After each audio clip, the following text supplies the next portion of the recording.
नमस्कार, good morning. आज है 28 जुलाई 2021 और हिमाचल प्रदेश की आज की सबसे बड़ी खबरें हम आपके लिए लेकर आए हैं। पेश है आज की सबसे बड़ी खबरें। किन्नौर हादसा, बरसेरी में 20 दिन के भीतर तैयार होगा नया पुल। जिला किन्नौर के बरसेरी में 20 दिन के भीतर नया पुल तैयार किया जाएगा। सामरिक दृष्टि से महत्वपूर्ण सांगला चितकुल मार्ग पर क्षतिग्रस्त सड़क के 300 मीटर हिस्से की भी जल्द मरम्मत की जाएगी। चीन तिब्बत बॉर्डर पर भारतीय सेना और आईटीबीपी की 3 पोस्ट है। इन पोस्टों के लिए इसी मार्ग से सामग्री भेजी जाती है, लिहाजा सरकार इस मार्ग को खोलने में देरी नहीं करना चाहती है। बीते रविवार को पहाड़ से चट्टानें गिरने की वजह से करोड़ों का पुल टूट गया था, जिससे बरसेरी गांव का देश दुनिया से संपर्क कट गया था। बड़ी खबर, कर्मचारियों का जनजातीय और शीतकालीन भत्ता 200 रुपये बढ़ाने की घोषणा। खराब मौसम के चलते मुख्यमंत्री जयराम ठाकुर का मंगलवार को काजा का दौरा रद्द हो गया। इसके बावजूद जनजातीय जिले लाहौल स्पीति को सीएम ने करोड़ों रुपए की सौगात दी है। वर्चुअल माध्यम से 14.52 करोड़ रुपए की विकास कार्यों के लोकार्पण और 131.21 करोड़ रुपए की परियोजनाओं का शिलान्यास किया। लोगों को वर्चुअली संबोधित करते हुए उन्होंने जनजातीय क्षेत्र में सेवाएं देने वाले कर्मचारियों का जनजातीय भत्ता 200 रुपये बढ़ाकर 450 से 650 रुपये और शीतकालीन भत्ता भी 300 रुपये से बढ़ाकर 500 रुपये करने की घोषणा की है। सीएम ने काजा में 34.57 करोड़ रुपये की लागत से बनने वाले एशिया के दूसरे सबसे ऊंचाई पर आइस हॉकी रिंग की नींव भी रखी है। उन्होंने कीमो में स्वास्थ्य उपकेंद्र, काजा में अग्निशमन उपकेंद्र खोलने और सामुदायिक स्वास्थ्य केंद्र काजा को नागरिक अस्पताल में स्तरोन्नत करने का ऐलान किया है। सीएम ने काजा में 144 करोड़ की लागत की 19 विकास परियोजनाओं की आधारशिला रखी और लोकार्पण भी किए। स्क्रब टाइफस, शिमला के आईजीएमसी अस्पताल में 4 नए मामले। बरसात शुरू होते ही राजधानी शिमला में स्क्रब टाइफस के मामले सामने आना शुरू हो गए हैं। शिमला के आईजीएमसी अस्पताल में स्क्रब टाइफस के 4 नए मामले आए हैं। अस्पताल के वरिष्ठ चिकित्सा अधीक्षक डॉक्टर जनकराज ने बताया कि स्क्रब टाइफस के 4 पॉजिटिव मामले हैं। मरीजों को उपचार किया जा रहा है। उन्होंने लोगों से अपील करते हुए कहा कि बरसात के मौसम में साफ सफाई का विशेष ध्यान रखें। बड़ी खबर, बच्चों के लिए परीक्षण में खरी उतरी स्वदेशी वैक्सीन, इमरजेंसी इस्तेमाल की मांगी मंजूरी। कोरोना की तीसरी लहर की आशंका के बीच देश की एक और स्वदेशी वैक्सीन परीक्षण में खरी उतरी है। खास बात यह है कि जोकोव डी वैक्सीन 12 साल और इससे ज्यादा उम्र के बच्चों समेत सभी पर कारगर है। जायडस कैडिला कंपनी ने क्लिनिकल ट्रायल के बाद drugs controller general of India DGCI से वैक्सीन के इमरजेंसी इस्तेमाल की मंजूरी मांगी है। कंपनी ने लाइसेंस के लिए आवेदन कर दिया है। इसके साथ ही कुछ औपचारिकताओं के बाद इस वैक्सीन को जल्द ही बाजार में उतारने की भी तैयारी है। जोकोव डी ने क्लिनिकल ट्रायल पास की है। वैक्सीन को मान्यता देने वाली सेंट्रल ड्रग लाइबोरेटरी CDL कसौली ने बाकायदा अपनी वेबसाइट में इसकी पुष्टि की है। कंपनी ने क्लिनिकल ट्रायल के लिए वैक्सीन के बैच कसौली भेजे थे। अब कंपनी DGCI से इमरजेंसी इस्तेमाल की मंजूरी मिलती वैक्सीन के पब्लिक बैच जांच के लिए दोबारा सेंट्रल ड्रग्स लाइबोरेटरीज को भेजेगी। हिमाचल में फिर कोरोना से 2 लोगों की मौत, 177 नए कोरोना पॉजिटिव मामले। हिमाचल प्रदेश में कोरोना की तीसरी लहर की आशंका के बीच संक्रमण के मामले अब बढ़ने लगे हैं। मंगलवार को प्रदेश भर में नए 177 पॉजिटिव मामले आए हैं। इसके अलावा कांगड़ा में 2 मरीजों की मौत हुई है। बीते सोमवार को भी 2 मरीजों की मौत हुई थी, जबकि 112 नए मामले आए थे। रेड अलर्ट के बीच हिमाचल में भारी बारिश, मनाली ले मार्ग बंद, पुल और गाड़ी बही। हिमाचल प्रदेश में रेड अलर्ट के बीच शिमला और लाहौल स्पीति में भारी बारिश से भूस्खलन और चट्टानें गिरने का सिलसिला मंगलवार को भी जारी रहा। लाहौल स्पीति में जगह जगह भूस्खलन से करीब 60 पर्यटक व स्थानीय वाहन फंस गए हैं। लाहौल स्पीति के 6 नालों में बाढ़ आई है। नदी नालों का जलस्तर बढ़ने से मलबा सड़कों पर आ गया है। काजा से लाहौल के लिए निकले तकनीकी शिक्षा मंत्री रामलाल मारकंडा बादल में फंस गए हैं। मनाली लेह मार्ग को जिला प्रशासन ने अगले 12 घंटे के लिए बंद कर दिया है। लेह की ओर जाने वाले वाहन केलांग पर रोक दिए गए। जालमा नाले पर बना पुल और एक गाड़ी बह गई है। राजीव भारद्वाज बने विधि विभाग के नए प्रधान सचिव। हिमाचल प्रदेश सरकार ने लंबे समय से खाली चल रहे प्रधान सचिव विधि के पद पर शिमला के जिला एवं सत्र न्यायाधीश राजीव भारद्वाज की नियुक्ति कर दी है। इससे पूर्व हिमाचल हाईकोर्ट के रजिस्ट्रार जनरल समेत कई महत्वपूर्ण पदों पर रह चुके हैं। मंगलवार को इस संबंध में कार्मिक विभाग ने अधिसूचना जारी कर दी है। खास बात यह है कि इससे पहले मंगलवार को दिन में ही सरकार ने विधि सचिव के न होने की वजह से अटक रहे कामकाज को सुचारू करने के उद्देश्य से अतिरिक्त सचिव विधि सपना पांडे को विधि सचिव के पद से जुड़े दैनिक कामकाज को देखने के आदेश जारी किए हैं। ठेकेदारी प्रथा के विरोध में गरजे सचिवालय के कर्मचारी, साडा हक इत्थे रख के लगाए नारे। सचिवालय में ठेकेदारी प्रथा को बढ़ावा देने पर हिमाचल प्रदेश सचिवालय चतुर्थ श्रेणी कर्मचारी संघ उग्र हो गया है। इसी कड़ी में संघ ने मंगलवार को सचिवालय परिसर में आम सभा का आयोजन किया। इस दौरान कर्मचारियों ने साडा हक इत्थे रख के साथ ही प्रशासन के खिलाफ जमकर नारेबाजी की। संघ के प्रधान टेकराम शर्मा ने कहा कि सचिवालय प्रशासन आउटसोर्स पर सफाई कर्मचारियों को रखने का निर्णय तत्काल प्रभाव से वापस ले। उन्होंने आरोप लगाया कि प्रशासन मुख्यमंत्री को गुमराह करते हुए ठेकेदारी प्रथा को बढ़ावा दे रहा है। अधिकारी प्रमोशन ले रहे जबकि नीचे वाले कर्मचारियों की कोई नहीं सुन रहा है। उन्होंने कहा कि संघ का प्रतिनिधि मंडल बीते दिन इस मसले पर मुख्य सचिव से मिला था, लेकिन कोई सार्थक परिणाम सामने नहीं आए। मिंजर मेले के समापन पर 12 बजे तक खुला रहेगा बाजार। कोरोना महामारी के चलते आयोजित हो रही ऐतिहासिक मिंजर मेले के समापन मौके पर 1 अगस्त को मुख्य बाजार दोपहर 12 बजे तक खुला रहेगा। उपायुक्त चंबा डीसी राणा ने मिंजर मेला समापन शोभा यात्रा को लेकर दिशा निर्देश जारी किए।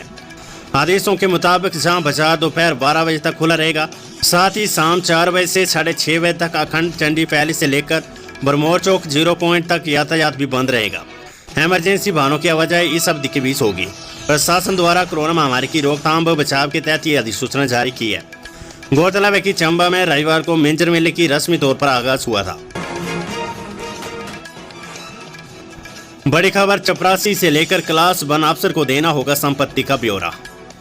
अपनी चल अचल संपत्तियों का समय से ब्यौरा न देने वाले सरकारी कर्मचारियों पर हिमाचल प्रदेश सरकार सख्ती करने जा रही है। कार्मिक विभाग ने क्लास A, B, C और D श्रेणी के अधिकारियों कर्मचारियों के निर्देश जारी किए कि वे निर्धारित तिथि से पहले अपनी संपत्तियों का ब्यौरा देना सुनिश्चित करें, वरना उनके खिलाफ अनुशासनात्मक कार्रवाई की जाएगी।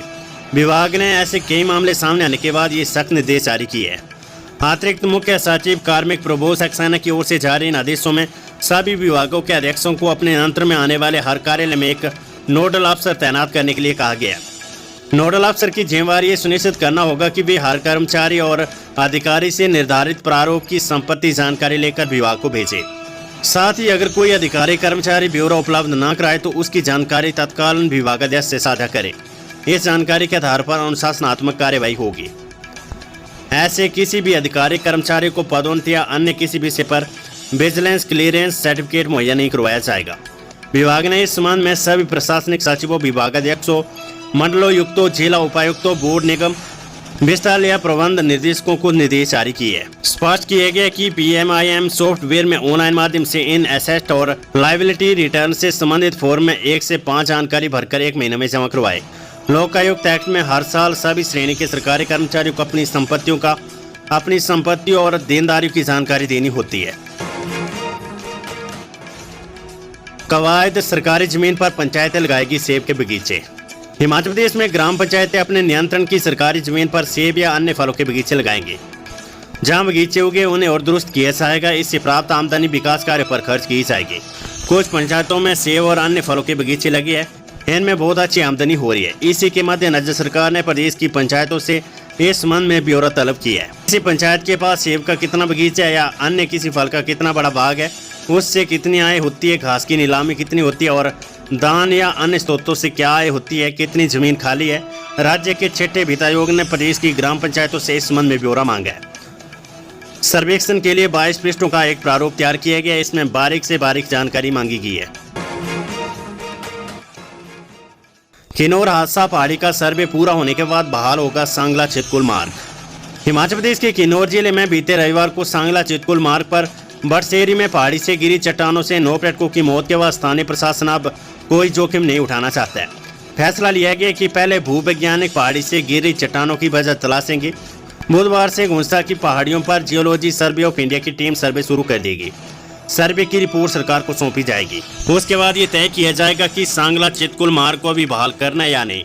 इस मार्ग पर लोगों की आवाजाही पर फिलहाल रोक लगाई गई है। खबर, हिमाचल प्रदेश लोक सेवा आयोग से 26 सितंबर को होगी HAS की परीक्षा। हिमाचल प्रदेश प्रशासनिक सेवा HAS की परीक्षा 26 सितंबर को होगी। राज्य लोक सेवा आयोग ने 12 सितंबर को नीट के चलते HAS की परीक्षा की तिथि बदली गई है। पहले 12 सितंबर को HAS की परीक्षा लेने की घोषणा की गई थी। मंगलवार को आयोग के सचिव की ओर से 26 सितंबर को एचएएस परीक्षा के लिए जाने का पत्र भी जारी किया गया। आयोग ने विभिन्न विभाग में 7 अन्य श्रेणियों की भर्ती का शेड्यूल भी जारी कर दिया है। बड़ी खबर, छात्रवृत्ति के लिए देनी होगी निजी संस्थान की फीस स्लिप। केंद्र सरकार ने अनुसूचित जाति वर्ग के विद्यार्थियों को दी जाने वाली पोस्ट मैट्रिक छात्रवृत्ति योजना में कई बदलाव कर दिए हैं। अब पात्र विद्यार्थियों को छात्रवृत्ति आवेदन के साथ ही निजी शिक्षण संस्थान की फीस स्लिप भी देनी होगी। छात्रवृत्ति प्राप्त करने वाले विद्यार्थियों ने जिन कोर्सों में दाखिले किए है उस कोर्स में कुल कितनी सीटें, इसकी जानकारी भी देनी होगी। कोरोना संकट के कारण सरकार ने विद्यार्थियों को बायोमेट्रिक हाजिरी से छूट दे दी है। हालात ठीक होने तक रजिस्टर पर ही रोजाना हाजिरी लगाने के लिए कहा गया है। उच्च शिक्षा निदेशालय की ओर से पोस्ट मैट्रिक छात्रवृत्ति योजना के लिए किए गए बदलावों को लेकर निर्देश जारी कर दिए गए। उच्च शिक्षा निदेशक डॉक्टर अमरजीत कुमार शर्मा ने बताया कि निजी और सरकारी शिक्षण संस्थानों में दाखिलों के समय नेशनल स्कॉलरशिप पोर्टल पर छात्रवृत्ति के लिए विद्यार्थियों का पंजीकरण करवाना होगा। मंडी मध्यस्थता योजना में 5 से 35 रुपए तक कम हुई सेब ढुलाई की दरें। प्रदेश भर से चालू सीजन में मंडी मध्यस्थता योजना में खरीदे जाने वाले सेब की ढुलाई के लिए सरकार ने ट्रक भाड़ा निर्धारित कर दिया है। प्रदेश की 17 कंपनियों ने सेब ढुलाई के लिए निविदा दी थी। इनमें से सबसे कम रेट वाली 2 कंपनियों को सेब ढुलाई का काम सौंपा गया। कंपनियों के ट्रक परवाणु सेंटर तक सेब की ढुलाई करेंगे। कुछ स्थानों से सेब की ढुलाई के रेट पिछले साल के मुकाबले कम हुए हैं, जबकि कई इलाकों में सेब की ढुलाई की दरें बढ़ी है। एचपीएमसी ने प्रदेश के सेब उत्पादक इलाकों को 8 सेक्टर में बांटा है। इन क्षेत्रों से परवाणु के लिए MIS में खरीदे सेब की ढुलाई होनी है। सेब ढुलाई की दरें प्रति क्विंटल के हिसाब से तय की गई है। ये सेब बोरियों में खरीदा जाता है। एचपीएमसी के प्रबंध निदेशक राजेश्वर गोयल ने कहा कि मंडी मध्यस्थता योजना में खरीदे जाने वाले सेब की दरें निर्धारित कर दी गई है। ये दरें चालू सीजन के लिए लागू होगी। 12 से 14 अगस्त तक कॉलेजों में जमा होगी फीस। बीटेक में प्रवेश के लिए बढ़ाई तिथि। प्रदेश के कॉलेजों में दाखिलों की प्रक्रिया शुरू होगी। उच्च शिक्षा निदेशालय ने जिन कॉलेजों में ऑनलाइन दाखिले नहीं हो सकते वहां ऑफलाइन दाखिले करने को मंजूरी दे दी है। निदेशालय ने दाखिलों का शेड्यूल भी जारी कर दिया है। इसके तहत 9 अगस्त तक दाखिलों के लिए 15 दिन दिए गए हैं। 10 और 11 अगस्त को कॉलेजों में मेरिट लिस्ट लगाई जाएगी। 12 से 14 अगस्त तक फीस जमा करवानी होगी। इसी दौरान दूसरी मेरिट लिस्ट भी जारी की जाएगी। बीटेक में प्रवेश के लिए 5 अगस्त तक बढ़ाई थी। हिमाचल प्रदेश विश्वविद्यालय के UIT संस्थान ने बीटेक कोर्स में सत्र 2021-22 में प्रवेश B Tech IT, CSC, B Tech EE, AC और CE कोर्स में प्रवेश लेने के लिए ऑनलाइन आवेदन की तिथि को 30 बार फिर से बढ़ा दिया है। पहले आवेदन की 25 जुलाई को अंतिम तिथि तय की गई थी। अब इसे बढ़ाकर 5 अगस्त तक कर दिया गया है। स्कूलों में कक्षा वार अलग अलग होगा दोपहर का भोजन करने का समय। हिमाचल प्रदेश में 2 अगस्त से 10वीं से 12वीं कक्षा के विद्यार्थियों के लिए स्कूल खोलने जा रहे हैं। स्कूलों में लंच ब्रेक का समय कक्षा वार अलग अलग होगा। स्कूल परिसरों में भीड़ एकत्रित नहीं करने के लिए भी विद्यार्थियों के आने जाने के समय 10 से 15 मिनट का अंतर रखा जाएगा। इसके लिए स्कूल आने वाले और वापस लाने की टाइमिंग अलग से रखी जाएगी। उच्च शिक्षा निदेशालय ने कोरोना संक्रमण से बचाव के लिए SOP जारी कर दी है। सभी स्कूलों को 2 अगस्त से विद्यार्थियों के लिए आने के लिए माइक्रो प्लान बनाने के निर्देश भी जारी किए हैं।